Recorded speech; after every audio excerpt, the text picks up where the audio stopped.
la seule chose que je souhaite vous demander, c'est que vous soyez à la fois motivé, mais aussi indulgent envers vous-même. Parce que si vous voulez tout de suite, vous allez être déçu de ne pas voir les résultats. Donc soyez indulgent envers vous-même. Posez des actions, si petites soient-elles, mais restez dans la constance pour que ces actions-là puissent porter du fruit sur le long terme. Félicitations pour votre sélection. Vous étiez à peu près 300 à participer aux auditions. Vous êtes 60 au bout du compte à pouvoir participer à cette formation.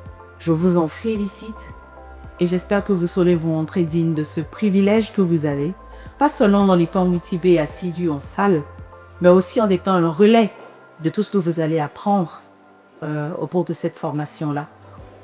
C'est dans la logique de lutte contre la désinformation, justement, que se tient ce débat thématique.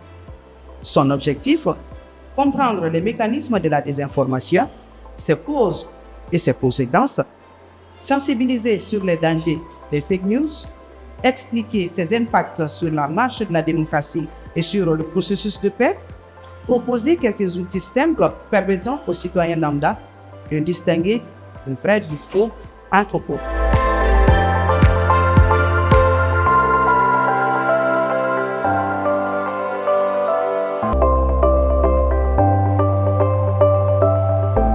Et je pense que ces jeunes sont les premiers acteurs qui peuvent aider à réduire les impacts négatifs de la désinformation.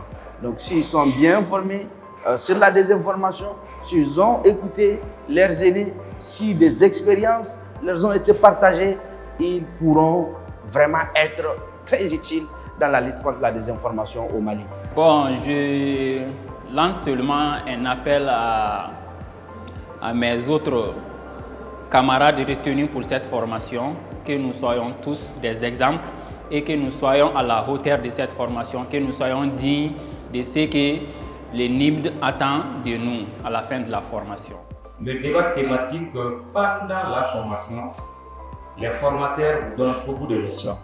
Et dans ces notions, il n'y a pas de temps matériel d'avancer sur un certain nombre de thématiques selon le terme.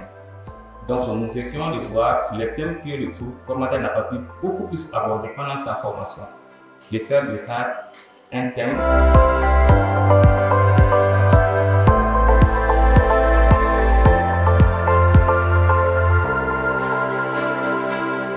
Ça va leur servir non seulement dans le cadre de la formation, mais ça va aussi leur servir dans leur vie de tous les jours.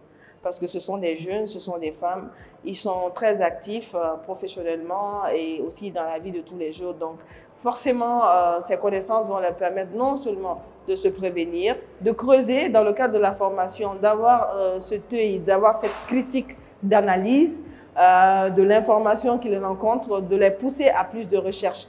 J'encourage la jeunesse à toujours aller à la recherche de la bonne information, à toujours aller à la recherche de formations pareilles, parce que c'est seulement en se formant et en apprenant que nous pouvons nous rendre compte de ce qui est important pour nous et de ce que nous pourrons faire pour vraiment arriver à ce que nous souhaitons pour nous-mêmes, pour le pays, pour nos communautés.